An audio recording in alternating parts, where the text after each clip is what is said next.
सब दोस्तों को तसव्वुर हमदम फेसबुक लाइव पे खुशामदीद कहता हूँ।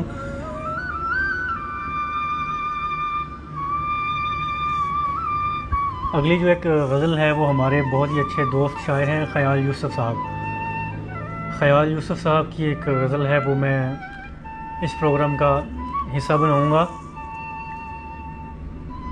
वो कहते हैं कि रो रो अश्क बहाएगा घबराएगा, रो रो अश्क बहाएगा घबराएगा, अपना अक्स छुपाएगा घबराएगा। वो जो आज सयाना बनता फिरता है, खुद भी अकल से जाएगा घबराएगा। आँख मिलानी पड़ जाएगी उसको भी, आँख मिलानी पड़ जाएगी उसको भी, कब तक आँख चुराएगा घबराएगा।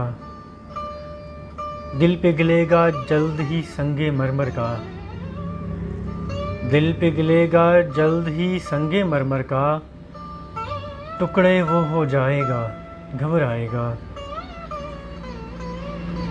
तस्बीह जैसे विर्द करेगा वो यूसुफ, तस्बीह जैसे विर्द करेगा वो यूसुफ, कब तक जिक्र छुपाएगा घबराएगा। रो रो अश्क बहाएगा घबराएगा, अपना अक्स छुपाएगा घबराएगा। बहुत शुक्रिया।